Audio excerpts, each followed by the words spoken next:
નમસ્કાર મિત્રો, સ્વાગત છે તમારું અમારી ચેનલ ગુજરાતી વાતમાં। મિત્રો, દેવશયની એકાદશીના દિવસે દરેક લોકોએ આ એક વસ્તુ ખાવી જ જોઈએ, ભલે ગમે તે થઈ જાય પણ દેવશયની એકાદશીના દિવસે તમારે આ એક વસ્તુ ખાવી જ જોઈએ। જે લોકોના ઘરમાં દેવશયની એકાદશીના દિવસે માત્ર આ એક વસ્તુ ખાવામાં આવે છે, તેમના ઘરમાં આખું વર્ષ સુખ સમૃદ્ધિ આવે છે। મિત્રો, આ વર્ષે 6 જુલાઈ 25 અને રવિવારે અષાઢ માસના શુક્લ પક્ષની દેવશયની એકાદશી છે। તમે દેવશયની એકાદશીના દિવસે લાડવા, પેંડા કે પછી બરફી ભલે તમે ખાઈ ન શકો પણ આ એક વસ્તુ ખાવી જ જોઈએ। માતા લક્ષ્મીજીના આશીર્વાદથી તમારા ઘરમાં એટલી સુખ સમૃદ્ધિ આવશે કે તમે તેને સંભાળી શકશો નહીં। આપણા હિન્દુ ધાર્મિક શાસ્ત્રોમાં દેવશયની એકાદશીનું મહત્વ વધારે માનવામાં આવે છે અને આવો દિવસ આખા વર્ષમાં માત્ર એક જ વાર આવે છે। ભગવાન વિષ્ણુ આ દિવસથી 4 મહિના સુધી યોગ નિદ્રામાં રહે છે, જેમની યોગ નિદ્રા કારતક મહિનામાં શુક્લ પક્ષની એકાદશી પર સમાપ્ત થાય છે। એટલા માટે જે કોઈ દેવશયની પવિત્ર દિવસે માત્ર આ એક વસ્તુ ખાય છે તો માતા લક્ષ્મી અને ભગવાન શ્રી હરિ વિષ્ણુજીના આશીર્વાદથી એટલી સુખ સમૃદ્ધિ આવશે કે તમે તેને સંભાળી શકશો નહીં। સાથે અમે તમને એ પણ જણાવીશું કે ગમે તે થઈ જાય પણ દેવશયની એકાદશીના દિવસે ઘરે આવું ભોજન ક્યારે ભૂલથી પણ ન બનાવવું જોઈએ અને ન તો તેને ખાવું જોઈએ, નહીંતર આખું ઘર અને પરિવાર બરબાદ થઈ જાય છે। તેમજ આ વિડીયોમાં જાણો કે 6 જુલાઈ 2025 રવિવારે દેવશયની એકાદશીના દિવસે તમારે શું ખાવું જોઈએ જેથી તમારા જીવનમાં ભગવાન શ્રી હરિ વિષ્ણુજીનો આશીર્વાદ હંમેશા બન્યો રહે। આ વિડીયોમાં અમે તમને એ પણ જણાવીશું કે આ દેવશયની પવિત્ર દિવસે કયા 3 કામ ભૂલથી પણ ન કરવા જોઈએ। તમારે દેવશયની એકાદશી પર આ 3 કામ ક્યારે ન કરવા જોઈએ। જે કોઈ વ્યક્તિ અષાઢ માસની દેવશયની એકાદશીના દિવસે આ 3 કાર્યો અજાણતા ભૂલથી પણ કરે છે, તેનું જીવન બરબાદ થઈ જાય છે। આ સાથે અમે તમને એ પણ જણાવીશું કે જો તમે 6 જુલાઈ 2025 રવિવારના દિવસે આ વસ્તુઓનું દાન કરશો તો તમારા ઘરમાં ક્યારેય સુખ સમૃદ્ધિની કમી રહેશે નહીં। તો મિત્રો, આ બધી જ માહિતી જાણવા માટે આ વિડીયોને અંત સુધી જોતા રહેજો।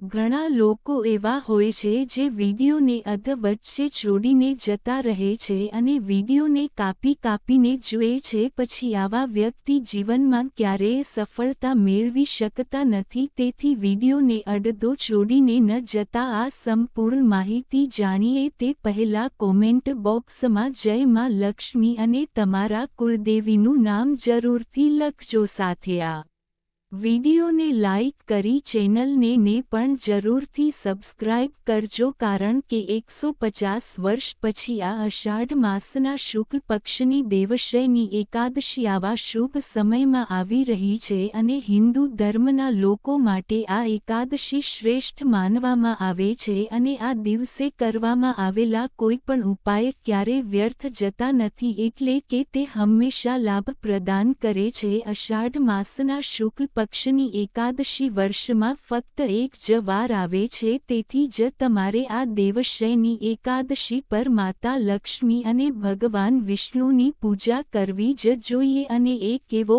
ખાસ ઉપાય છે જે અમે તમને વિડીયોમાં છેલ્લે જણાવેલો છે, એટલા માટે તમારે આ વિડીયો અંત સુધી જોવો જ જોઈએ। ચાલો હવે તમને અષાઢ માસની દેવશયની એકાદશી વિશે થોડી માહિતી આપીએ। આ વખતે 2025માં દેવશયની એકાદશી વિશે લોકોના મનમાં મૂંઝવણ છે કે પૂજા કેવી રીતે કરવામાં આવશે, શુભ મુહૂર્ત કયા સમયે છે, આ દિવસે શું ખાવું જોઈએ અને શું ન ખાવું જોઈએ। આ વિડીયોમાં અમે તમારી બધી મૂંઝવણ દૂર કરીશું। સંપૂર્ણ માહિતી માટે તમારે ફક્ત ફક્ત આ વિડિયો સંપૂર્ણ જોવો પડશે। આજે આપણે આ વિડિયોમાં આ બધા પ્રશ્નોના જવાબ જાણીશું। ચાલો સૌપ્રથમ તમને જણાવીએ કે અષાઢ માસના શુક્લ પક્ષની દેવશયની એકાદશીના દિવસે કયા કામ ભૂલથી પણ ન કરવા જોઈએ। આ દિવસ ખાસ ધ્યાન અને ભક્તિ સાથે ઉજવવામાં આવે છે, તેથી કેટલીક બાબતોનું ધ્યાન રાખવું ખૂબ જ મહત્વપૂર્ણ છે।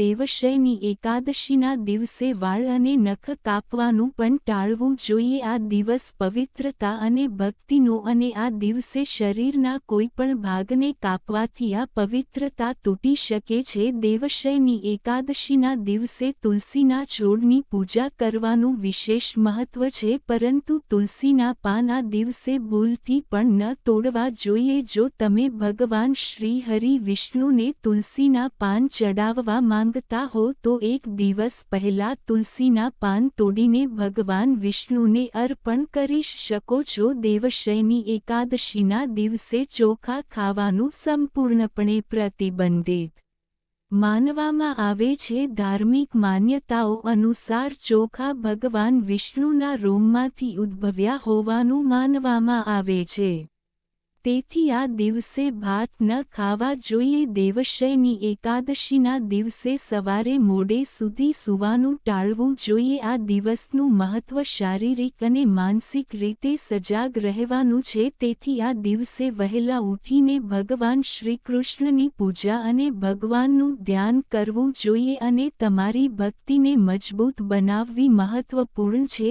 ધાર્મિક માન્યતાઓ અનુસાર દેવશયની એકાદશીના દિવસે કોઈની સાથે લડાઈ કે ઝઘડો ન કરવો જોઈએ। આ દિવસ શાંતિ અને સુમેળનો છે અને તેને શાંતિપૂર્ણ રીતે ઉજવવો ખૂબ જ મહત્વપૂર્ણ છે। ચાલો હવે જાણીએ કે અષાઢ માસની શુક્લ પક્ષની દેવશયની એકાદશીના દિવસે કઈ વસ્તુઓ ખાવી જોઈએ। આ દિવસે ઉપવાસ કરનાર વ્યક્તિએ પાણી, શિંગોડાનો લોટ, બટાકા, શક્કરિયા, સાબુદાણા, નાળિયેર, દૂધ, ફળો અને ગોળનું સેવન કરવું જોઈએ। આ વસ્તુઓ ઉપવાસ દરમિયાન કોઈ અવરોધ ઉત્પન્ન કરતા નથી, તે સાત્વિક છે। માંસાહારી ખોરાક સંપૂર્ણપણે ટાળવો જોઈએ, કારણ કે તે ઉપવાસના હેતુ સાથે મેળ ખાતો નથી। આ દેવશયની એકાદશીના દિવસે શ્રેષ્ઠ વિકલ્પ ફળાહાર છે, જેમાં કેળા, ખારેક, દાડમ, નારંગી, પપૈયા વગેરે જેવા તાજા ફળો ખાઈ શકાય છે। આ ફળો વિટામિન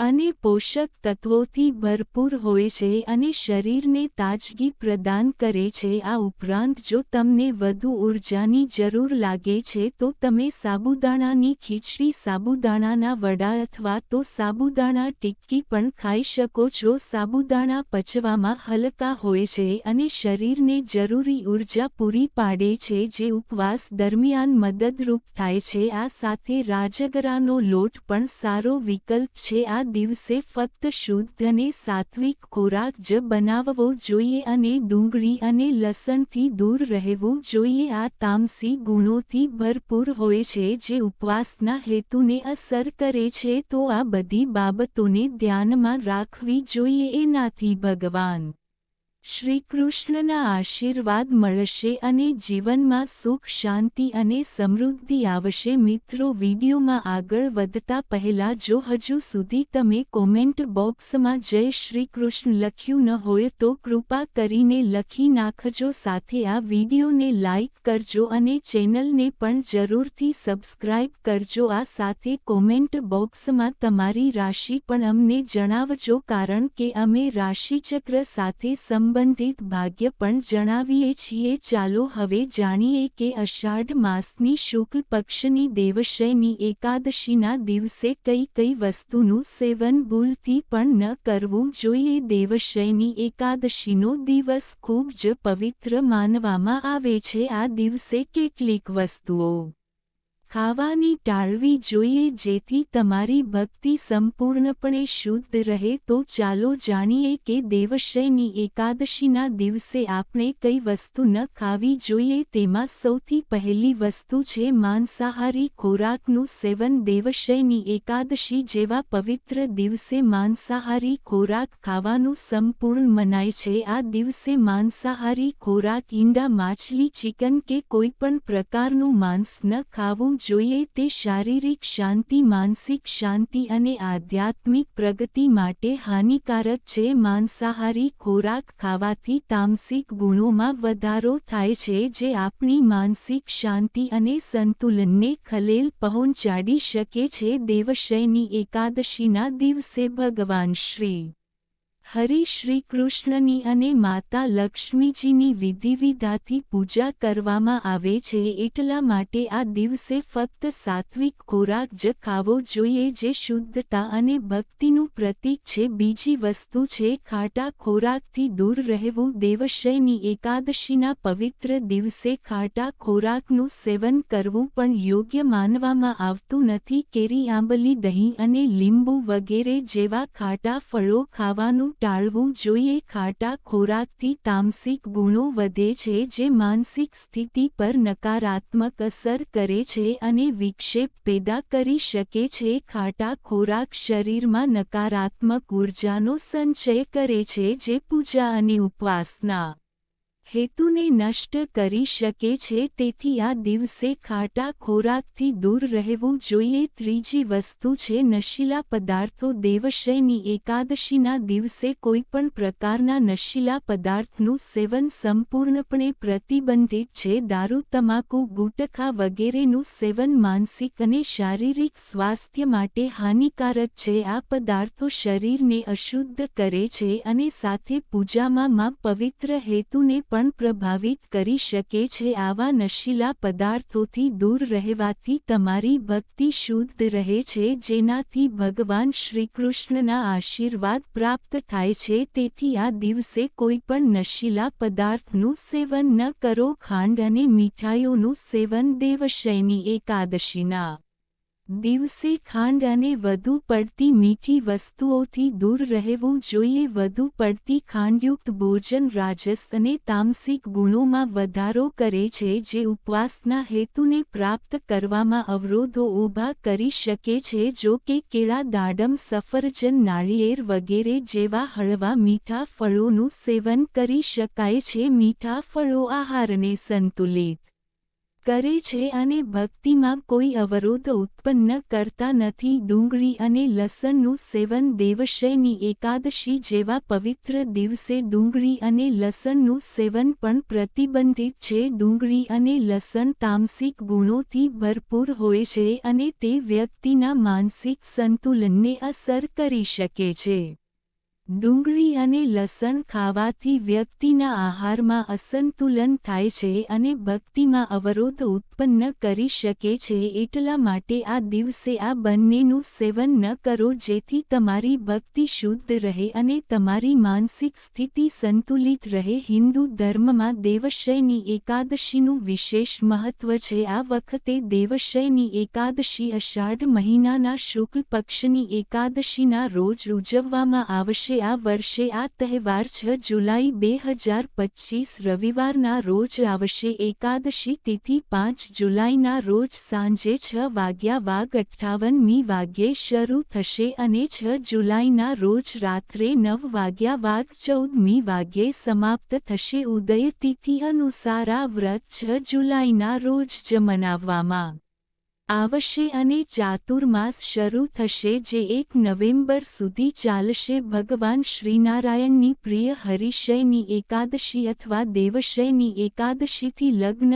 ગૃહ પ્રવેશ, યજ્ઞોપવીત વગેરે જેવા બધા શુભ કાર્યો આગામી 4 મહિના માટે બંધ રહેશે. આ દિવસથી સંન્યાસીઓના ચાતુર્માસ્ય વ્રત શરૂ થાય છે. ધાર્મિક દ્રષ્ટિકોણથી આ 4 મહિનાના ભગવાન વિષ્ણુના શયનકાળ તરીકે ગણવામાં માનવામાં આવે છે, તો ચાલો આ વ્રતની સંપૂર્ણ પૂજા પદ્ધતિ વિશે જાણીએ, જેથી તમે તેને ભક્તિ અને શ્રદ્ધાથી પૂર્ણ કરી શકો. પરંતુ તેના પહેલા કોમેન્ટ બોક્સમાં જય શ્રી હરિ શ્રી કૃષ્ણ ભગવાન જરૂરથી લખજો. આ દેવશયની એકાદશીના દિવસે સૌપ્રથમ બ્રહ્મ મુહૂર્તમાં વહેલા ઉઠીને સ્નાન કરવું જોઈએ. બ્રહ્મ મુહૂર્તનો સમય તાજગી અને ઊર્જા મેળવવાનો શ્રેષ્ઠ સમય છે. આ પછી સ્વચ્છ કપડાં પહેરો અને માનસિક અને શારીરિક રીતે પોતાને શુદ્ધ કરો. સ્વચ્છતાનું ખાસ ધ્યાન રાખીને ઘર કે મંદિરને સાફ કરો. હવે પૂજા સ્થળ તૈયાર કરો. લાકડાની ચોકી લ્યો અને તેના પર પીળા રંગનું કપડું પાથરો. પીળો રંગ ખાસ કરીને ભગવાન શ્રીકૃષ્ણને પ્રિય છે. આ પછી તેના પર ભગવાન શ્રીકૃષ્ણની મૂર્તિ સ્થાપિત કરો. હવે ભગવાનને પંચામૃતથી અભિષેક કરો. પંચામૃતમાં દૂધ, દહીં, ઘી, મધ અને ખાંડ ભેળવીને ભગવાનની મૂર્તિને અર્પણ કરો. આમ કરવાથી આપણને ભગવાનના આશીર્વાદ મળે છે. આ પછી ભગવાનને પીળા ચંદન, અક્ષત, પીળા ફૂલો અર્પણ કરો. પૂજા દરમિયાન આ બધું ભગવાન શ્રીકૃષ્ણને સમર્પિત કરવાથી તમારી શ્રદ્ધા અને ભક્તિ પ્રગટ થાય છે. પૂજા દરમિયાન દેવશયની એકાદશી વ્રત કથાનો પાઠ કરો. આ ખૂબ જ મહત્વપૂર્ણ છે. આ ઉપરાંત શ્રી વિષ્ણુ ચાલીસાનો પાઠ પણ કરો. વિષ્ણુ ચાલીસા વાંચવાથી ભગવાન શ્રીકૃષ્ણનો વિશેષ આશીર્વાદ મળે છે અને જીવનની બધી મુશ્કેલીઓ દૂર થાય છે. હવે પૂજા પછી ભગવાનની આરતી કરવી જોઈએ અને તેમને પ્રસાદ અર્પણ કરવો જોઈએ. પ્રસાદ ચડાવતી વખતે તમારી ઈચ્છાઓની પરિપૂર્ણતા માટે હૃદયપૂર્વક ભગવાનને પ્રાર્થના કરો. ભગવાનની આરતી કરવાથી ઘરમાં સુખ અને શાંતિ રહે છે. હવે બીજા દિવસે સવારે ઉપવાસ તોડી નાખો. આ દિવસે ઉપવાસ અને ભગવાનની પૂજા કરો. વ્યક્તિને આધ્યાત્મિક શાંતિ મળે છે. ઉપવાસ પછી જરૂરિયાતમંદોને દાન આપો. આ દિવસે તલ, કપડાં વગેરેનું દાન કરવું ખાસ કરીને શુભ માનવામાં આવે છે. આ દાન દ્વારા ભગવાનના આશીર્વાદ પ્રાપ્ત થાય છે અને પાપોથી મુક્તિ મળે છે. મિત્રો, હવે જાણીએ કે આ પવિત્ર દેવશયની એકાદશીના દિવસે ગાયને કઈ વસ્તુ ખવડાવવી જોઈએ, જેથી આપણા જીવનની તમામ સમસ્યાઓ દૂર થાય છે. ઘરમાં ગાય રાખવાથી વાસ્તુ દોષો આપમેળે દૂર થાય છે અને ઘરમાં સકારાત્મક ઉર્જાનો વાસ થાય છે. જો તમારા ઘરે ગાય હોય તો દરરોજ તાજી રોટલી બનાવીને ગાય માતાને ખવડાવવી ખૂબ જ શુભ માનવામાં આવે છે. ધ્યાનમાં રાખો કે ગાયને ક્યારે વાંસી રોટલી ન ખવડાવવી જોઈએ, કારણ કે તેનાથી ઘરમાં નકારાત્મક ઉર્જાનો સંચાર થઈ શકે છે. વાંસી રોટલી ખવડાવવાથી તમારી મહેનત હંમેશા નિષ્ફળ જઈ શકે છે અને દુઃખના દેવતા તમારા ઘરમાં નિવાસ કરી શકે છે. તેથી દરરોજ તાજી રોટલી બનાવીને ગાયને ખવડાવવાનો પ્રયાસ કરો. જો કોઈ કારણસર રોટલી બચી જાય છે તો તેને બીજા દિવસે ન આપો, કારણ કે તે વાસી માનવામાં આવે છે. ગાયને હંમેશા તાજો અને સ્વચ્છ ખોરાક આપો. આ સિવાય જો ઘરમાં કોઈ ફળ કે શાકભાજી સડી જાય તો તેને ગાયને આપવાનું ટાળો, કારણ કે ગાયમાં 33 કરોડ દેવી દેવતાઓ નિવાસ કરે છે અને ગાયને જ્યારે તમે વાસી ખોરાક ખવડાવો છો તો તેનાથી આ દેવી દેવતાઓ ક્રોધિત થઈ શકે છે અને ઘરમાં સુખ સમૃદ્ધિ આવતી નથી. ગાય માતાને પ્રસન્ન કરવા માટે તમે લોટના 11 ગોળા બનાવી શકો છો. તેના પર હળદર લગાવી શકો છો અને પછી ગાયને ખવડાવી શકો છો. આમ કરવાથી તમારા બધા કામ સરળ બનશે અને તમારા જીવનમાં સુખ સમૃદ્ધિ આવશે.